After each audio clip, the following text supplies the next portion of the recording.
They say to fully enjoy life, you should collect experiences, not things. Physical things you buy become outdated. They lose their appeal. But an experience lasts forever and grows over the years. That's why I want you to know about the Mervis Diamonds South Africa Safari coming this March 2025. Enjoy a 5-star luxury adventure with native South African and longtime fixture on the DC diamond scene, Ronnie Mervis himself, leading the group. I've been on the trip twice, and it is spectacular.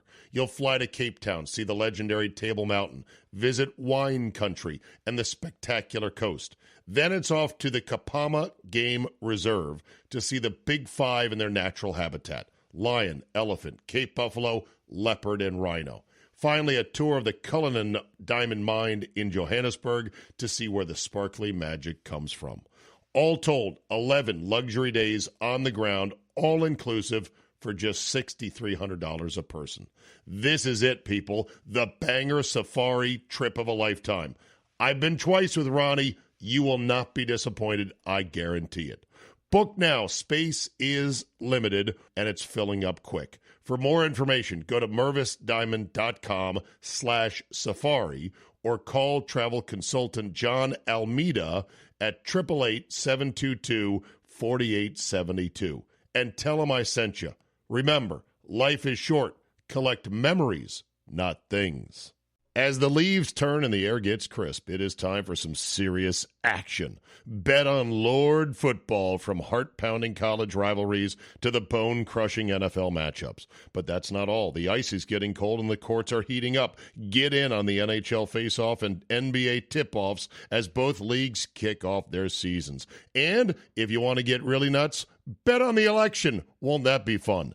If you've been waiting for the right time to get in, the time is now. Make your winning move today. Sign up at mybookie.ag. Use promo code CZABE, Charlie, Zulu, Alpha, Bravo, Echo, to be eligible for all promotions. Once again, promo code CZABE to get in on the sweet action. Bet anything, anytime, anywhere with MyBookie. Shit, man. That hunky muffin mess with my old lady got to be running coal upside down his head, you know? Hey, home, I can dig it. No, he ain't gonna lay no more big rap up on you, man. I say, hey, Sky, Subba say I won't sing. Pray to Jay, I did the same old, same old. Hey, knock yourself a pro, slick. The gray matter back, lot performers down, not take TCB in, man. Hey, you know what they say?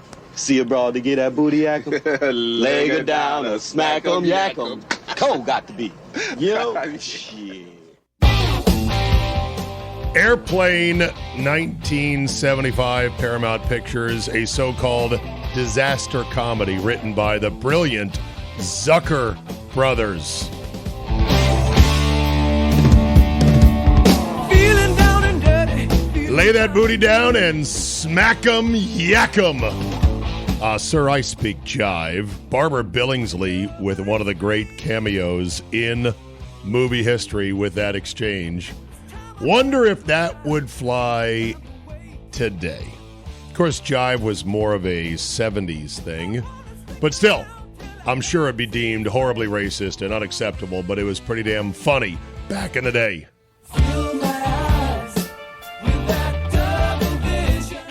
Happy Halloween, everybody. El Baldo here. Normally, we would have Mr. X on a Thursday edition to break down his takes on various things, including his picks for Thursday night. Unfortunately, he's had a family matter come up late and could not be here today. Said he would pass along his picks. I'm sure you can go get them at callmemrx.com.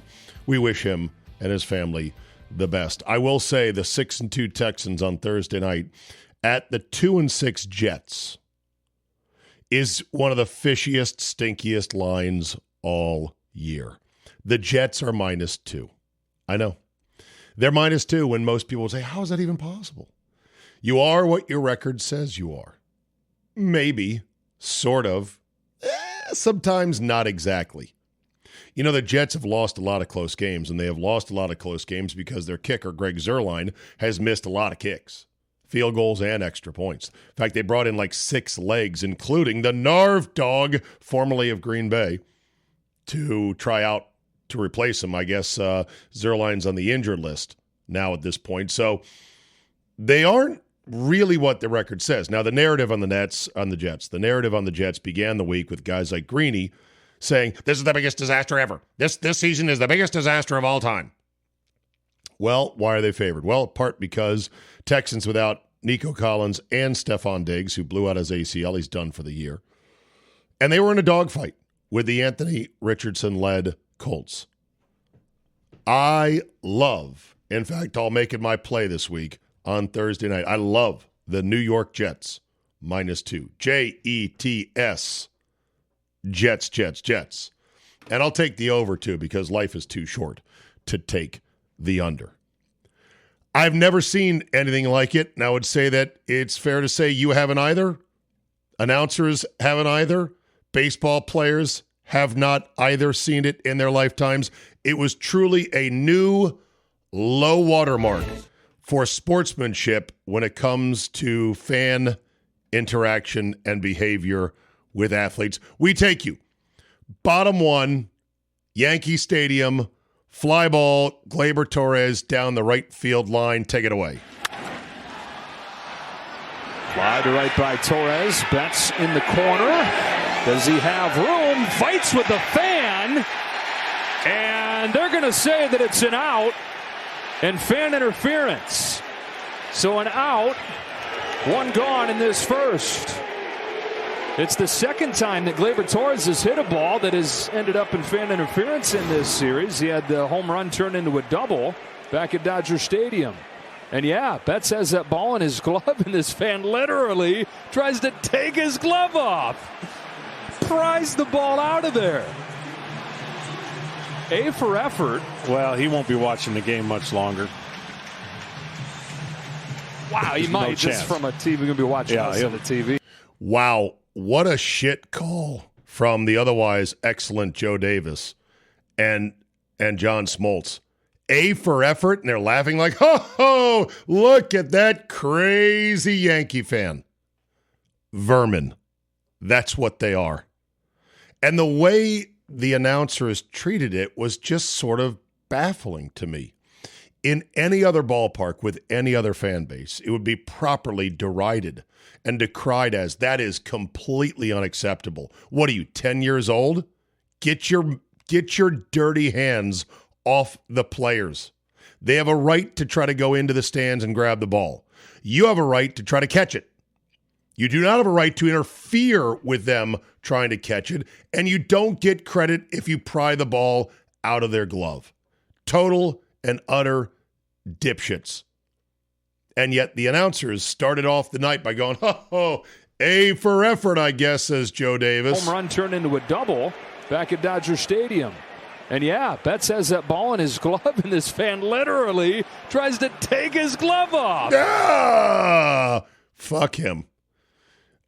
A lot of us said, well, congratulations, you've earned a lifetime ban from Major League Baseball stadiums, although hard to say how they would actually enforce that. You could always just ride in on somebody else buying tickets for you. And then what are they going to do? Facially recognize you? You could always wear the Bobby Valentine big nose glasses and mustache defeater kit, and I would imagine that would foil any such attempts. Of course, if you're a season ticket holder, which these two mooks are. Wait, is that a slur for Italians? Mooks? If it is, I apologize unreservedly. Fine Italian Americans. The guy's name, and this was the only funny thing at the end of it that I saw, which was somebody showing Tony Soprano getting worked up about, Columbus Day being torn down as Indigenous Peoples Day instead. He ripped the ball from Mookie's glove is what he did. He was a brave Italian-American Yankee fan. And in this house, Austin Copabianco is a hero. End of story. Now, that's funny because it's riffing off a Sopranos episode and a classic scene. It's not funny when in real life there's purported media members kissing this guy's ass, doing stories on him, and fans lining up to get a picture with him. He's the male Hawk Tua girl. Except, the guy that got the ball ripped out of the glove. A, he didn't get to keep the ball. B, it was still an out, you dum-dum. And C, he got kicked out of the game. Now, here's where it's getting even more interesting. Initially, the Copa Biancos, the brothers, because it was two of them, said that even though they were kicked out of the game, they were going to Game 5 tonight as I sit here and record this at 7:30. And that caused ESPN, at least, to finally swing into action and go, whoa, what? Is this true? So they called the Yankees and they said, is this true? And that was when the Yankees decided, yeah, we can't let this happen. We can't let these two morons be back in their same seats. So they refunded the tickets to the Capobianco brothers and then gave them away to a pair of pediatric cancer patients. Hey, total bullshit. I mean, refund. Fuck you. You should have to eat the cost of your tickets now until the rest of the season, and then you lose them the following year. Refund? Are you kidding me? And they were going to let them back in the building in the first place. Like, come on. They're just horsing around. Guy physically grabbed Mookie by the glove, and the other idiot put his hand on Mookie's wrist as he's kind of tiptoeing to get up to the probably 7-foot wall. This dum-dum said, I knew I'm in the wrong, and as soon as I did it, I was like, boys, I'm out of here. But he told ESPN, I patrol that wall, and they know it. Oh, yeah, you patrol that wall. Tough guy. Remember when ESPN called for arrests of a single fan who threw a single empty water bottle at Kyrie Irving? Says Aaron Torres from Fox Sports on Twitter. After he called all of Boston racist and ESPN lost their mind, but celebrate a fan grabbing and twisting Mookie Betts' arm in what could have been an injury, and I wonder why people don't trust the media. Well said. Jesse Rogers is the jackass writing for ESPN. It covers MLB, including the White Sox and Cubs for ESPN.com, and he's on ESPN 1000 in Chicago. And he, I guess, is at the ballpark in New York. He's a Yankee guy or a New York guy who just happens to live in Chicago now and does media. But still, to make these guys into heroes is absurd. Capobianco told Rogers, quote, we're hoping for a short-term ban. We don't want to lose the season tickets. Fuck you. No apology to Betts. Nothing. Just, we hope you don't lose the tickets. And you wonder, and this is why my Astro fan, Houston Scotty, is always up in arms about the preferential treatment that he believes the commissioner's office and baseball gives to the Yankees. It was the Yankees who started the whole sign-stealing episode, and they were just doing it with Apple Watches. And they were told quietly, hey, come on, knock that off. The Astros did it as well, as did the Red Sox in different ways, but the Astros got caught. The Yankees did not suffer nearly the punishment the Astros did. But yeah, this is a terrible look. Joe Dolan tweets, Steve Bartman hasn't been able to appear in public for over 20 years, and now we've got ESPN reporters calling this dipshit a beaut, because that's what Jesse Rogers wrote. Met Capobianco, the fan that interfered with Mookie, talked to him in a local bar where a bunch of other fans asked him to take a picture and get his autograph. He was a beaut. No, he was a moron. A moron who should never go to a game again. But hey, it's the Yankees. Oh, those crazy Yankee fans. They sure are passionate. People also comparing it to the Bartman treatment. I just mentioned one tweet about that. John Saporano says, not hyperbole, but this is a microcosm of how far we've fallen as a society. Bartman made an innocent mistake and had to retreat forever. These guys make a deliberate attempt to an assault and will probably be millionaires by next month. I don't know about millionaires. But still, they'll probably be given tickets quietly by the Yankees, or they'll let this thing blow over. It's bullshit. It's bullshit. We need to have one set of rules in order to keep fans from being jackasses. Oh, yeah, speaking of that, so they're doing this stand-up to cancer in the World Series. It's a big promotional deal with MasterCard. Look, everybody knows somebody affected by cancer, affected or died of cancer. Everyone is for continuing to find cures and treatments for cancer. The promotion is fine, I guess, although it puts such a maudlin feel into what should be a nice distraction to life itself. Hey, write the name of somebody that you know that's battling cancer or has battled or has lost their life to cancer. And so they pan the crowd and they show everyone writing, with the names of people that they know. And what does it do in the end? Does it help? I guess it helps raise money, right? Because they've got the QR code and you can donate. And if it tugs on people's emotions, mission accomplished. I'm pretty sure, though, I don't know, pretty sure that our fundraising for cancer in this country and our funding of cancer research is robust. There may be some cancers that are extremely rare that don't get as much of the money and research attention that others do, but I don't know. It just seems to put a somber touch on it. But whatever. You're going to call me a monster for daring to say I'm not a wild fan of it. But if it raises money, it raises money. Of course, it also provides fans a chance to shout things like, "You suck, Freeman," during the silence of the moment, even when it turns out that Freddie Freeman lost his own mom to cancer.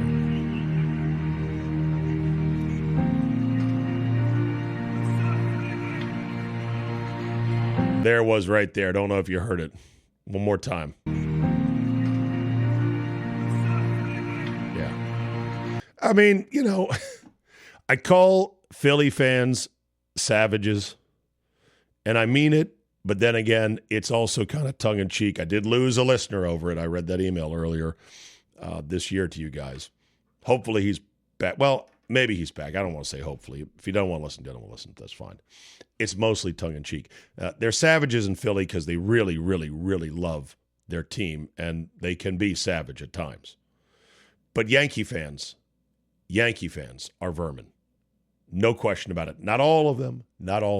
I know a couple that are absolute great guys. A couple of guys we work with. Matt Schneidman, Yankee fan. The great Wayne Larrabee, super nice guy. Grew up in Connecticut, Yankee fan. Wears it proudly. Not vermin. Not those two. But the vast majority, the Copa Biancos, are exactly the stereotype that's been painted for Yankee fans. Pizza stains on their jersey, shouting, "Hey, yo!" A sense of, hey, people are here to see me. I patrol that wall. And then no remorse whatsoever, no self-awareness to go, yeah, that was kind of fucked up.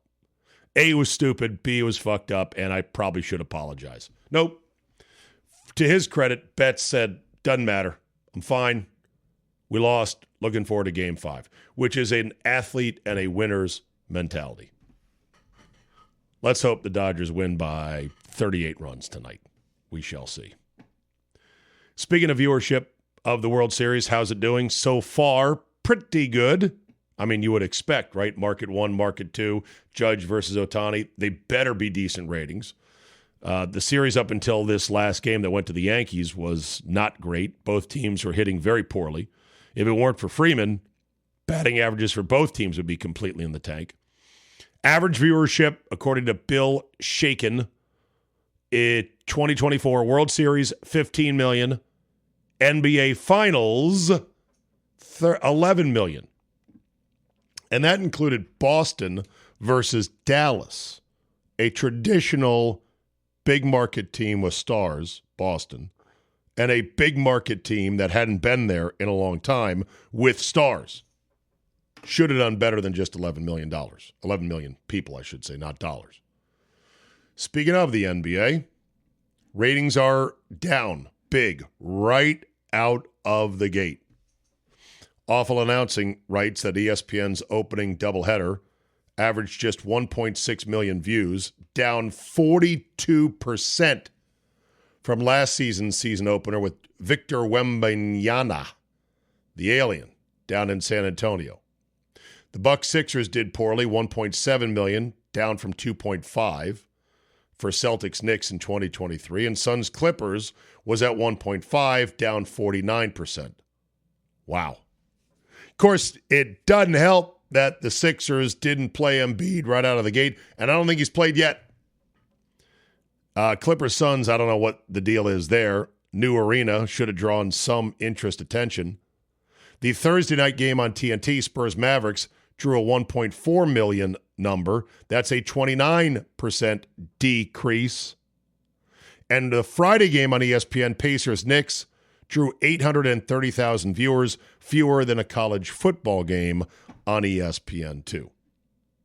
Some are saying it's Adam Silver, the commissioner, who has completely turned the keys over to the players in this league. And while I think there's valid criticism to that, at least Silver realizes, look, we got to do something here.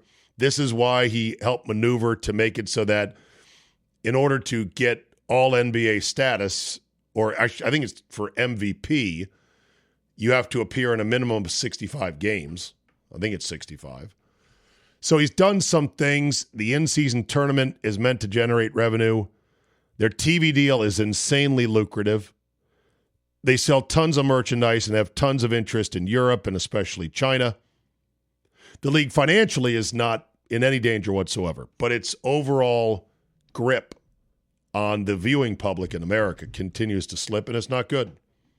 And for many of us who would otherwise want to watch the league, it's tough at times because you just get the sense of even the players don't give a shit. But I'm an old guy, 56 years old, watched sports my whole life, dreamed about sports, fell in love with sports, thought I could play sports at a young age at a certain level, like all of us kids did, and then found out as we got older and got into the higher leagues, you're like, yeah, maybe I'm not as good as I thought. Still loved every bit of it. What are today's kids doing? What are the Utes doing today? Not watching sports. The trend is continuing in which the younger demographics are not just declining, but almost outright collapsing when it comes to long-form sports watching. Part of it, of course, is that we have chopped up kids' attention spans into a diced bowl of tomatoes because of social media and the phones in their pockets. Plus, with all the compelling stuff they can watch on their rectangular 6-inch screen, why sit through Pelicans Raptors on a Tuesday night? It no longer contains the awe and the excitement that it did for us as kids and teenagers. I remember as a teenager, there would only be like 20 road games on TV for the Washington Capitals. About half of them would be on TV. And it was a special thing when they were. And I would go to my high school buddy Andy Janowiak's house to watch the games with him. He was also the guy that had rich parents that could afford a pair of season tickets to the games themselves, and so he and I drove out there to the Cap Center in his Pontiac Green GTO, getting some Popeye's chicken in Lanham, Maryland right before the game. Good times. And boy, I look forward to those days. And you're like, oh, the game's on Thursday. Let's get our homework done early, and I'll go over to your house. We'll watch in your basement. Now, not so much. They say to fully enjoy life, you should collect experiences, not things. Physical things you buy become outdated. They lose their appeal. But an experience lasts forever and grows over the years. That's why I want you to know about the Mervis Diamonds South Africa Safari coming this March 2025. Enjoy a 5-star luxury adventure with native South African and longtime fixture on the DC diamond scene, Ronnie Mervis himself, leading the group. I've been on the trip twice, and it is spectacular. You'll fly to Cape Town, see the legendary Table Mountain, visit wine country and the spectacular coast. Then it's off to the Kapama Game Reserve to see the Big Five in their natural habitat: lion, elephant, Cape buffalo, leopard, and rhino. Finally, a tour of the Cullinan Diamond Mine in Johannesburg to see where the sparkly magic comes from. All told, 11 luxury days on the ground, all-inclusive, for just $6,300 a person. This is it, people. The banger safari trip of a lifetime. I've been twice with Ronnie. You will not be disappointed. I guarantee it. Book now. Space is limited, and it's filling up quick. For more information, go to mervisdiamond.com/safari or call travel consultant John Almeida at 888-722-4872 and tell him I sent you. Remember, life is short. Collect memories, not things. As the leaves turn and the air gets crisp, it is time for some serious action. Bet on Lord football, from heart-pounding college rivalries to the bone-crushing NFL matchups. But that's not all. The ice is getting cold and the courts are heating up. Get in on the NHL face-off and NBA tip-offs as both leagues kick off their seasons. And if you want to get really nuts, bet on the election. Won't that be fun? If you've been waiting for the right time to get in, the time is now. Make your winning move today. Sign up at mybookie.ag. Use promo code CZABE, Charlie, Zulu, Alpha, Bravo, Echo, to be eligible for all promotions. Once again, promo code CZABE to get in on the sweet action. Bet anything, anytime, anywhere with MyBookie. To the NFL. Hey, Baker, put that Zyn down. The NFL is sending Bucs quarterback Baker Mayfield a warning, saying that because Zyn is a nicotine product, it is banned on the sidelines and in interviews. He was caught popping a Zyn in on the sideline last week. Of course, somebody tweeted, yeah, can't use nicotine because it's addictive. Cut to commercial for Coors Light, DraftKings, FanDuel, booze, gambling. Okay, now we're back to the game. Of course, the NFL is completely hypocritical. Maybe they're trying to get some sponsorship money out of Zyn before they say it's okay to do that. Although I don't know if you're allowed. I don't know if Zyn is allowed to advertise. I don't think I've seen ads for him. Being that it's a nicotine product, much like cigarettes, probably can't do television advertising. To Detroit, Jamison Williams continues to get in trouble. Man, this guy. You might have thought, hey, after this whole gambling suspension that wiped out a year for him on something completely fucking stupid, I bet he straightens up and flies right. Talented young man. Could be a phenomenal player in this league. Well, not so much. He's now been busted for performance-enhancing drugs, out for 2 games. And while he's been out for 2 games, they busted him on a traffic stop that did not result in a citation or an arrest, but probably should have. He and his brother both had guns in their car. His brother's was registered to his brother as a licensed concealed carry weapon. The gun belonging to Williams was not, however, and should have resulted in a citation and an arrest. But according to the now internal police department investigation that's going on, somebody told the officer, and you could hear it on the body cam, okay, cool. So we don't have to do anything? All right, great. Thanks. Boom. He was off the hook. Now, Williams did his best to say, do you know who I am? Said Williams, quote, I play for the Lions, bro. I'm Jamison Williams. Minutes later, he said, bro, I play for the Lions. Maybe don't call the cop bro. Then one more time, minutes later, he said a third time, bro, I play for the Lions. The arresting officer told Williams his position did not influence whether he would be arrested. At one point during the stop, Williams' brother told police the gun belongs to him, but later on, Williams said, yeah, that one is actually mine. When asked about why he has it, he said, I got the gun for protection. Do you guys know where I live at? Detroit. Ooh, dagger. I say the 5-tool player when it comes to NFL suspensions has to hit all 5 of the following. You ready? Gambling suspension, ding, he's got that. Performance-enhancing suspension, ding, he's got that. Gun suspension, we'll see. The 4th one would be domestic violence suspension. I'm not rooting for that because somebody is obviously going to be on the receiving end of that. And then the 5th suspension, weed. Yeah, recreational drugs. That's it right there. Gambling, firearm, PED, weed, domestic violence. That's it. Those are the 5 infinity stones of stupid that will put you into legendary status in the NFL. Then there's this. Oh, yeah? You think it's easy, huh? Why don't you try it? Tua Tagovailoa had some problems with the snap last week in their their close loss to the Arizona Cardinals. And he talked about the botched snapped exchanges and said the following. Sure, it's as simple as catching the ball in the gun. But I would say I'm a pretty good shortstop guy. I have pretty good vision. I have pretty good hands. I mean, I'd like to see a lot of other people go in the back there and try to catch that ball too. You've seen it wasn't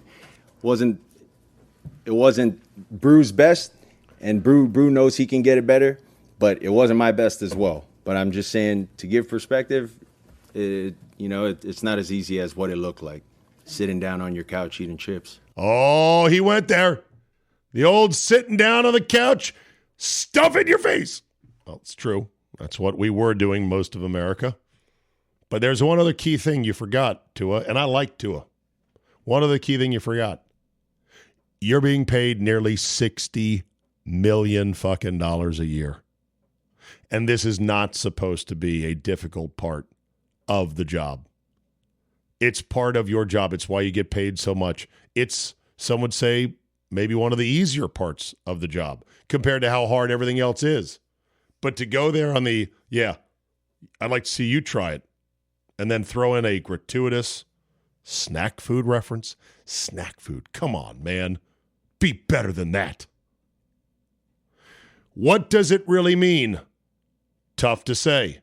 So Anthony Richardson is benched for the rest of the year, Shane Steichen clarified on Wednesday, not just a 1 week and we'll see about it thing. Of course, Flacco, I think, is bound to, not that I'm rooting for it, bound to get hurt at some point. So I would imagine that Richardson makes another appearance before the year is over. I did watch Dan Orlovsky's film breakdown of his game and of the first half in particular, where he was 2 for 14, 2 for 15, whatever it was.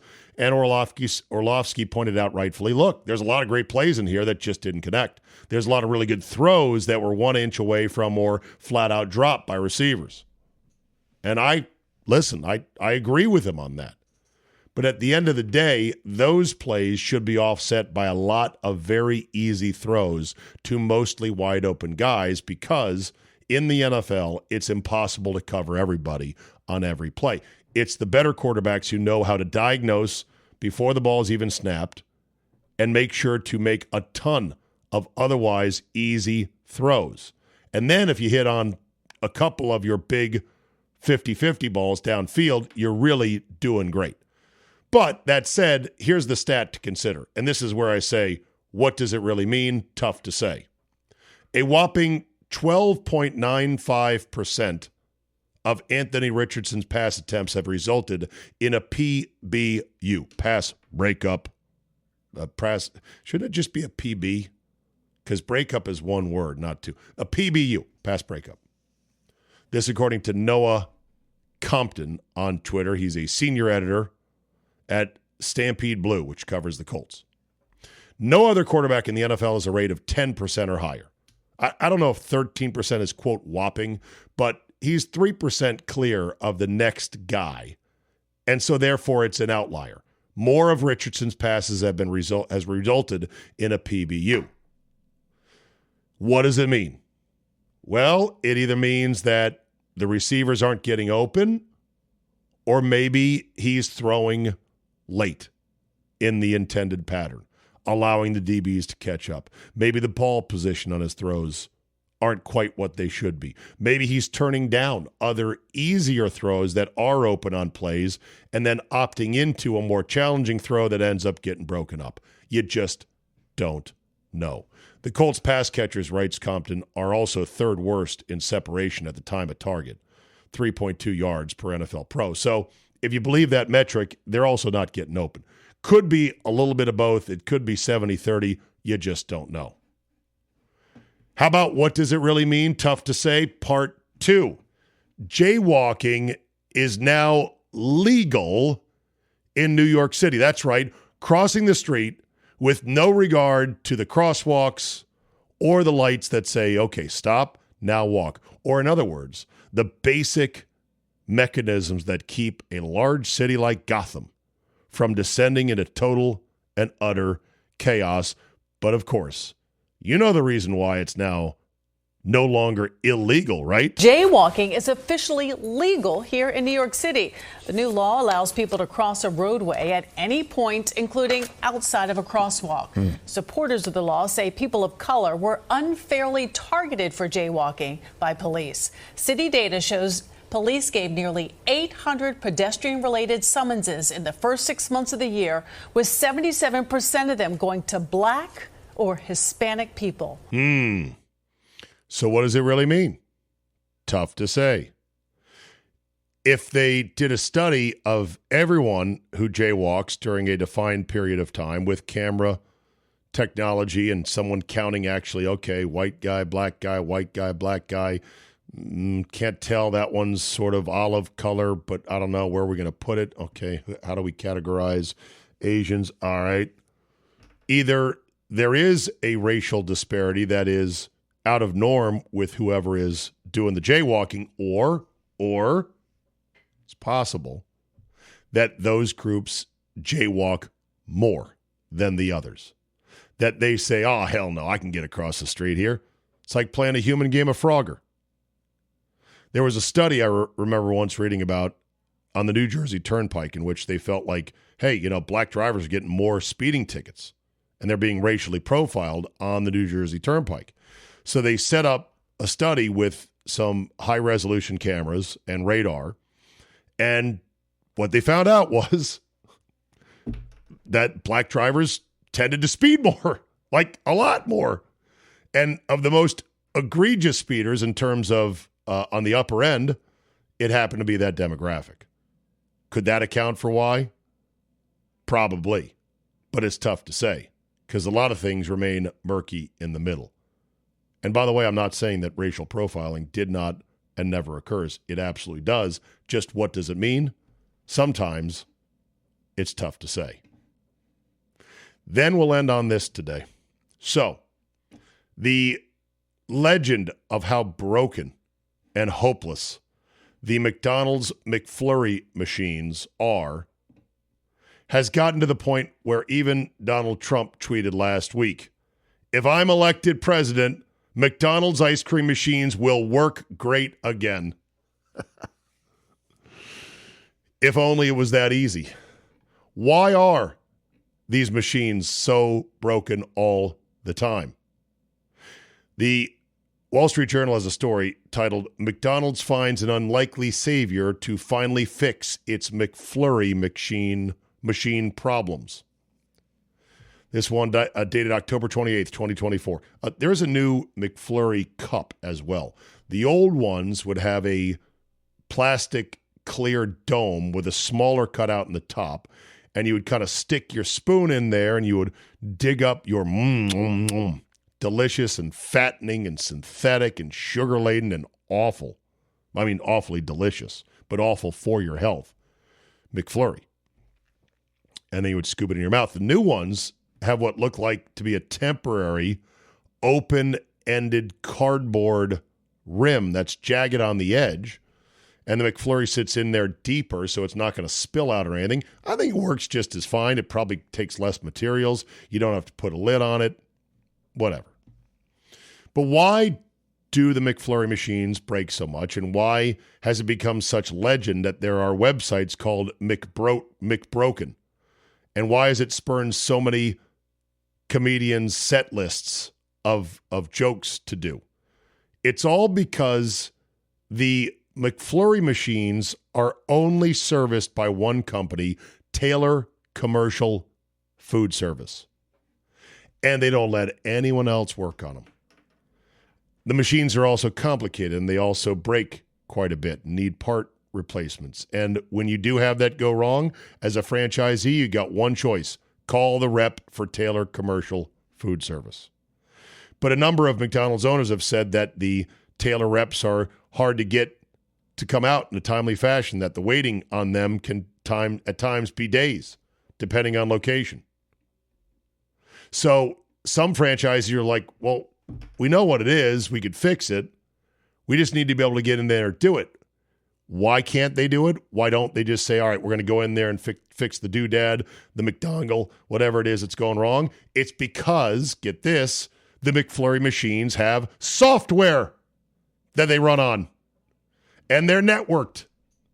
And the good folks at Taylor, let me get this right here. The good folks, the dominant insensitive monopoly in this area, Taylor Commercial Food Service, they're no dummies.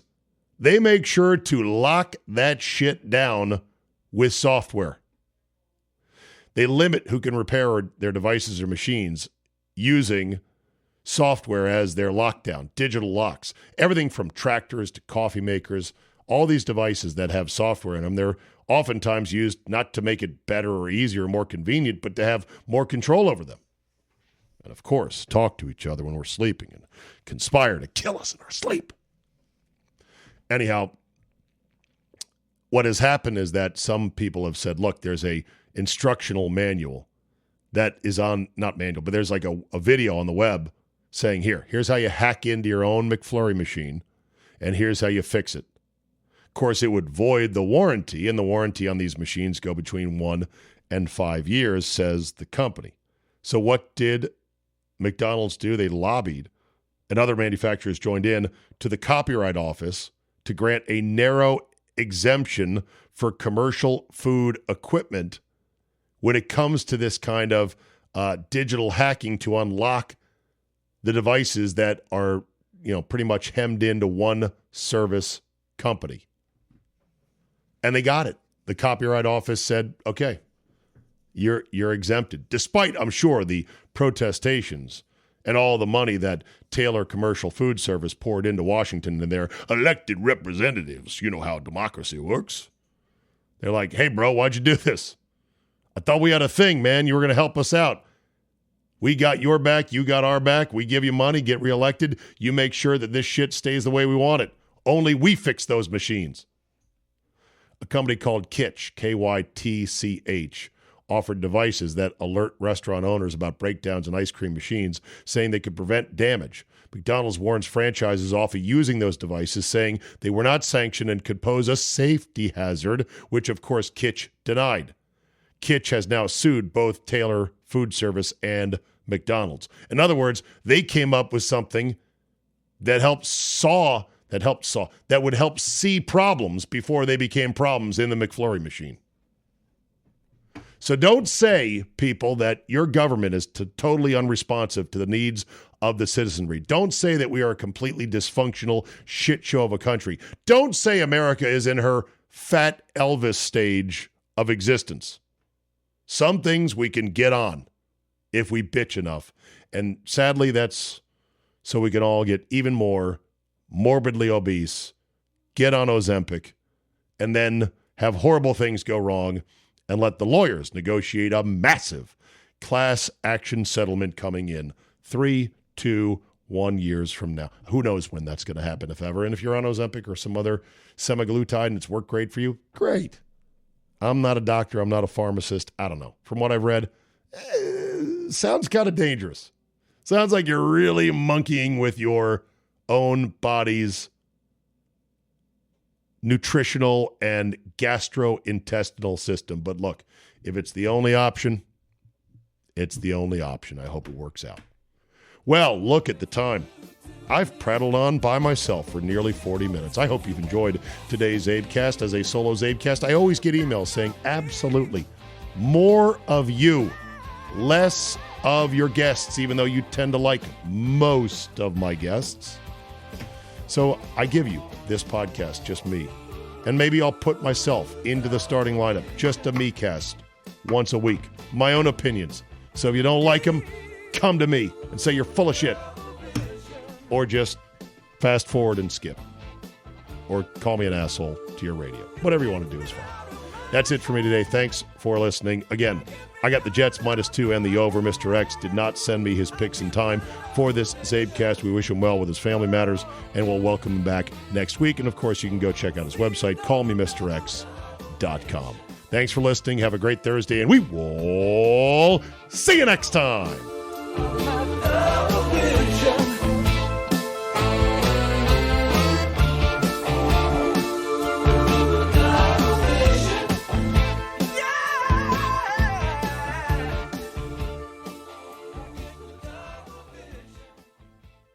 They say to fully enjoy life, you should collect experiences, not things. Physical things you buy become outdated. They lose their appeal. But an experience lasts forever and grows over the years. That's why I want you to know about the Mervis Diamonds South Africa Safari coming this March 2025. Enjoy a 5-star luxury adventure with native South African and longtime fixture on the DC diamond scene, Ronnie Mervis himself, leading the group. I've been on the trip twice, and it is spectacular. You'll fly to Cape Town, see the legendary Table Mountain, visit wine country and the spectacular coast. Then it's off to the Kapama Game Reserve to see the Big Five in their natural habitat: lion, elephant, Cape buffalo, leopard, and rhino. Finally, a tour of the Cullinan Diamond Mine in Johannesburg to see where the sparkly magic comes from. All told, 11 luxury days on the ground, all inclusive, for just $6,300 a person. This is it, people. The banger safari trip of a lifetime. I've been twice with Ronnie. You will not be disappointed. I guarantee it.